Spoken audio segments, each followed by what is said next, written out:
Good morning বন্ধুরা, কেমন আছো তোমরা সবাই? আশা করছি সবাই ভীষণ ভালো রয়েছো আর আমিও খুব ভালো রয়েছি। তো আমার চ্যানেলে নতুন আরেকটা ব্লগে তোমাদের সবাইকে অনেক স্বাগত জানাচ্ছি।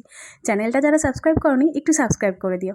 তো যাই হোক, সকালবেলা ঘুম থেকে উঠেই আগে এখানে চা খাওয়ার বাসন, জলের গ্লাস, সেগুলো সমস্ত কাচের বাসনগুলো ধুয়ে নিয়েছি। মিনির প্রেশার কুকারটা ধুয়ে নিয়েছি, আর মিনির যে খাবার বাসনগুলো, বাটি চামচ যেগুলো, সেগুলো ধুয়েছি, তার সাথে চায়ের বাসনগুলো ধুয়ে নিয়েছি।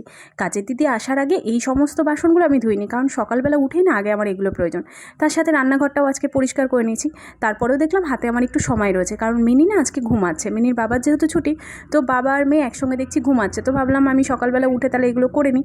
আর এই রাতের বাসনগুলো বেসিনে রেখে জল দিয়ে দিয়েছি, এগুলো দিদি এসে মাজবে। তো রান্নাঘরটা পরিষ্কার করে নিয়েছি। আর এই দেখো দুটো ডাস্টার রান্নাঘরের, যে দুটো আমার হাত মোছার, তারপরে এই ভাতের হাঁড়ি উপর দেওয়া, তো সেই ডাস্টারগুলো না আজকে একটু বের করেছি, ধুয়ে নেবো। এগুলো 1-2-1.5 সপ্তাহ পরপরই ধুয়ে দিই, কারণ রান্নাঘরের তো জিনিস যত পরিষ্কার রাখা যায় ততটা ভালো। তো এখানে মিনির খাবার জলটা ফুটাতে দিয়েছি, ওর খাবার জলটা আমি ফুটিয়ে নিই খুব ভালো করে। আর ডাস্টারগুলো ধোবো বলে এখানে একটা বাটিতে একটু জল গরমও আমার হয়ে গেছে। অন্যদিন সকালবেলা ঘুম থেকে উঠেই আগে আমি রান্নাঘরটা পরিষ্কার করে মিনির খাবার বসানো, মিনিকে নিয়েই আমার একটু টাইম কেটে যায়। তো আজকে সকালে দেখলাম ও যেহেতু ঘুমাচ্ছে, ভাবলাম এক্সট্রা একটু কাজ করে ফেলি তাড়াতাড়ি করে। তো এখানে ফ্রিজটা আমি একটু পরিষ্কার করে নিচ্ছি, কারণ এখন মাসের প্রথম একটুখানি বাজার করতে যাব।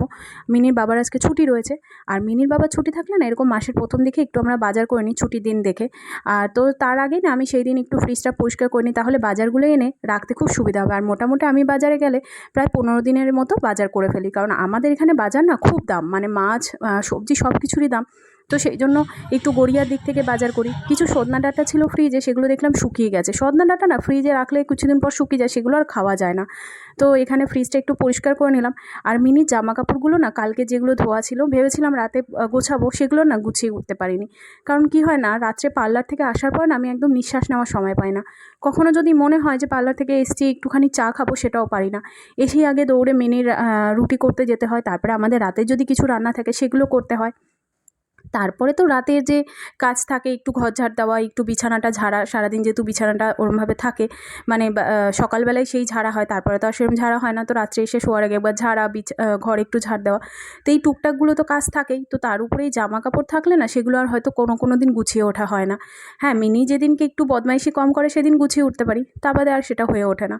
তো এই জন্য সকালবেলা এখন জামা কাপড়গুলো গুছিয়ে নিচ্ছি, কারণ মিনি যতক্ষণ ঘুমাচ্ছে যতটা কাজ এগিয়ে রাখা যায় আর কি, সেই আমাকেই করতে হবে এগুলো, কিছুটা আগে আর কিছুটা পরে। তো মিনির তো পয়লা বৈশাখের কেনাকাটা শুরুই হয়ে গেছে। এই আমার হাতে জামাটা দেখো, ব্লু কালারের, এই জামাটা মিনির পিসি দিয়েছে, এটা অলরেডি মিনি পরে ফেলেছে। তো এটাকে একটু ধুয়ে দিলাম, কারণ ওর এত জামা হয়, ওকে দেওয়ার এত লোক রয়েছে, মামা বাড়িতে এতজন, পিসিরা দেয়, তারপরে মাসিরা দেয়। তো মানে আমার মামা বাড়ি থেকে জামা কাপড় আসে, তো সব মিলিয়ে ওর এত জামা কাপড় হয় যে ওর মানে পয়লা বৈশাখের দিন পরে শেষ করা যাবে না, মানে 1 সপ্তাহ আগে থেকে পরতে হবে, 1 সপ্তাহ পরে গিয়ে শেষ করতে হবে। পুজোর সময়ও ওরকম হয়েছিল, এত জামা হয়েছিল যে বেচারা পরে শেষ করে উঠতে পারেনি, এখনও সেই নতুন জামা রয়েছে। বেশ অনেক দিন হয়ে গেছে সোফার চাদরটা পাতা রয়েছে, তো ভাবলাম সোফার চাদরটা একটু তুলে অন্য একটা চাদর পেতে দিই। কারণ সাদা চাদর পাতলে না দেখবে বেশি তাড়াতাড়ি নোংরা হয়, আর সেটা দেখতেও খুব খারাপ লাগে। সাদার উপর যদি সামান্য একটু নোংরা পড়ে সেটা দেখতে খুব খারাপ লাগে। তো সেই জন্য চাদরটা আজকে তুলে দেবো, দিয়ে অন্য একটা চাদর পেতে নেব। তো এখানে আমি চাদরটা তুলে দিচ্ছি। আর আমাদের না এটা সোফা কাম বেড, তো সোফার যে সিটগুলো রয়েছে সেগুলো না মানে ফিক্সড করা নেই, তো এগুলো একদম মানে তোলা যায়। তো সেই জন্য না এগুলোর আর সেরকমভাবে কভার বানিয়ে ওঠা হয়নি। আর তার মধ্যে না আমাদের সোফা কাম বেডের যে সিটগুলো সেগুলো ঠিকঠাক বানানো হয়নি, মানে বেডটা পাতলে না একটু উঁচু নিচু হয়, তো তার জন্য এটাকে একটু ঠিক করাতে হবে, আবার লোক ডেকে মানে সিটগুলোকে চেঞ্জ করাতে হবে। তো সেই জন্য না আর এগুলোর কভার আমি বানাইনি, তো এরকম চাদরই মানে পেতে দিই। আর দেখতেও বেশ ভালো লাগে, চাদরটা পেতে রাখলে চেঞ্জ করা যায়।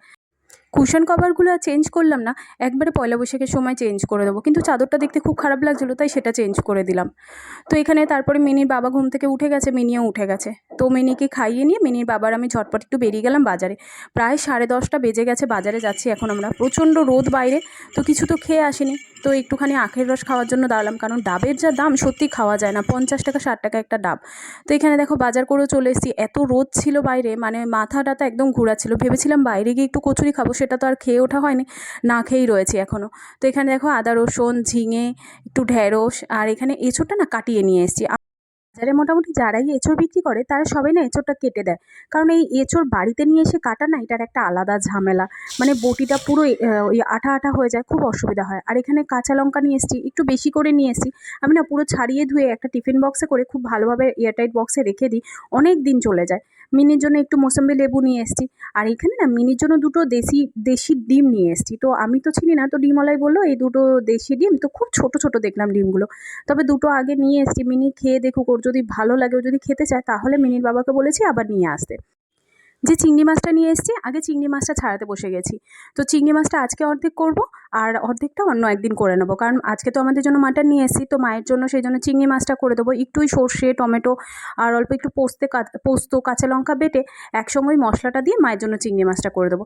আর দেখো রুই মাছ নিয়ে এসেছি, লোটে মাছ নিয়ে এসেছি, লোটে মাছটা প্রায় 1 কিলো নিয়ে এসেছি, রুই মাছটাও 1 কিলো মতো নিয়ে এসেছি।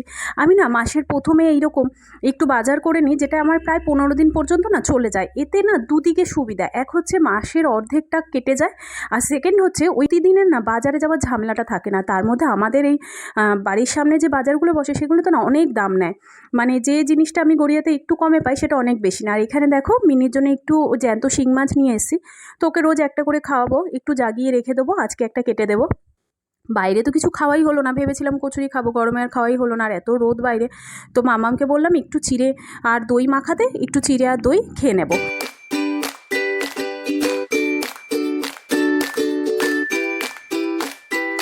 আর দেখো চিংড়ি মাছগুলো আমার ভাজা হয়ে গেছে। আর সত্যি বলতে দেখো আমাদের মতো বাড়িতে তো প্রতিদিন বাজারে গিয়ে প্রতিদিন মানে মাছ মাংস কিনে নিয়ে আসা সম্ভব নয়। তাই এবার মাসের প্রথম দিকটা একটু যদি বাজার করে নিই, 15 দিন আমার আরামসে একটু চলে যায়। আর মাসের যে শেষ 15 দিনটা থাকে সেটা না এদিক ওদিক করে একটুখানি যেভাবে হোক একটু গুছিয়ে চালিয়ে নিই। কারণ ওই প্রথম দিকটা একটুখানি মানে ফ্রিজ ভর্তি করে যদি সবজি মাছ কেনা থাকে তাহলে একটু নিশ্চিন্তও থাকা যায়। তো প্রতিদিন কি করি, মা যেহেতু মিনির বাবা খায় না, তো দুপুরবেলা করে না মায়ের আর আমার জন্য মাছ করি। তো মা আর আমি দুপুরে মাছ খেলে আর রাতে খাই না, তো রাতে মিনির বাবার জন্য মাছটা রেখে আর আমাদের একটু ডাল বা একটু কিছু ভাজা এরকম কিছু করে খেয়ে নিই। তো এখানে দেখো শিং মাছটাকে আজকে জীবনে প্রথমবার ভাবলাম একটু কাটবো, কারণ মিনি বাবা গেল চুলদাড়ি কাটতে, বললাম দেরি হয়ে যাচ্ছে, তো বললাম আমি চুলদাড়ি কেটে এসে তারপরে মাছটা কেটে দেবো। তো ততক্ষণে তো মিনির খাবার করতে দেরি হয়ে যাবে, তো নিজেই না সাহস করে এখানে শিং মাছটা কাটতে বসলাম। সে তো শিং মাছের লাফানো দেখে আমি মাথা খারাপ, মা বললো একটু নুন দিয়ে ও মরে যাবে।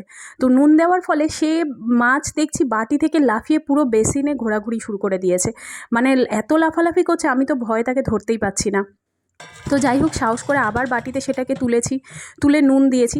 তো তারপরেও শেষমেশ না আমি এই মাছটাকে কেটে উদ্ধার করতে পারলাম না, কারণ এই শিং মাছ কাটা আমার এই জীবনে প্রথম সাহস করলাম যে শিং মাছ কাটবো। তবে সেটা আর যেহেতু কেটে আমি উদ্ধার করতে পারলাম না, তো মিনির বাবা বাড়িতে আসার পরে বললাম যে তুমিই কেটে দাও। তো মিনির খাবারটা করতে আজকে একটু দেরিও হয়ে গেল, সব দিক থেকেই আজকে আমার দেরি হয়ে গেল। তো বাড়িতে মোটামুটি আমাদের একটু ছাই থাকে, মিনির বাবা মাঝে সাঝেই মাছ নিয়ে এসে বাড়িতে কাটে। তো মিনির বাবাই শিং মাছটাকে কেটে দিল। আর এদিকে দেখো মায়ের চিংড়িটাও রান্না হয়ে গেছে, একটুখানি ওই সর্ষে দিয়ে করেছি। আর এদিকে একটু ডাল বসিয়েছি, ডালটাকে টক ডাল করব। তো দিদি তেঁতুল এনে দিয়েছিল, একটু তেঁতুল নিয়ে নেবো, কারণ যেহেতু নীল ষষ্ঠী করব। তো নীল ষষ্ঠীর আগে তো আম খেতে নেই আমাদের বাড়িতে, হয়তো এটা অনেকেই খায় না, তো আমাদের বাড়িতে খেতে নেই, তো যার জন্য তেঁতুল দিয়ে একটু টক ডাল করব। তো যাই হোক তাড়াহুড়ো করে রান্নাবান্না শেষ করে এইখানে ভাত খেতে বসে গেছি। তো মিনির বাবার ভাতটা বেড়ে দিচ্ছি। মিনির বাবাকে না সপ্তাহে একদিনই, মানে যেদিন ছুটি থাকে সেই দিন দুপুরে একটু গুছিয়ে খাবার দাবার বেড়ে খেতে দিতে পারি। আর আমারও সেদিনটা খুব ভালো লাগে যে মিনির বাবাকে একটু গুছিয়ে খেতে দিতে পারি, কারণ সারা সপ্তাহ তো নিজে বেড়ে খায়, কতটুকু খায় জানি না। আর এখন করে না খাওয়া অনেকটা কমে গেছে, কারণ ওই বাইরে খায় তো একা একা খায়, তো খাওয়াটা অনেকটা কমে গেছে। আর মিনির বাবা না একটু ভাত যদি একটু গুছিয়ে দিই, মিনির বাবারও দেখতে ভালো লাগে, ও খেতেও বেশ পছন্দ করে ওইভাবে যদি একটু গুছিয়ে দেওয়া যায়। আর এরকম যদি ভাতটা যদি একটু এক জায়গায় একটু জড়ো করে যদি দেওয়া যায় না, তাতে একটু বেশি ভাত দিলেও না বুঝতে পারে না। তো কখনো কখনো অনেকটা বেশি দিয়ে দিই, খেতে খেতে তারপরে বলে যে আজকে অনেকটা ভাত দিয়ে দিয়েছো। তো তবু আমার ভালো লাগে যে পুরো ভাতটা খেয়ে নিতে পারে। তো যাই হোক এখানে দেখো মাটন করেছিলাম, মাটনটা খেতে কিন্তু ভীষণ ভালো হয়েছিল।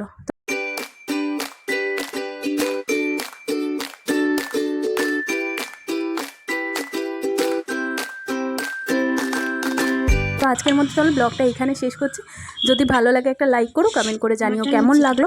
আর হ্যাঁ, যারা আমার চ্যানেলটা এখনও সাবস্ক্রাইব করোনি সাবস্ক্রাইব করে দিও। দেখা হচ্ছে তোমাদের সঙ্গে নতুন আরও একটা ব্লগে। ভালো থেকো, সুস্থ থেকো, বাই বাই।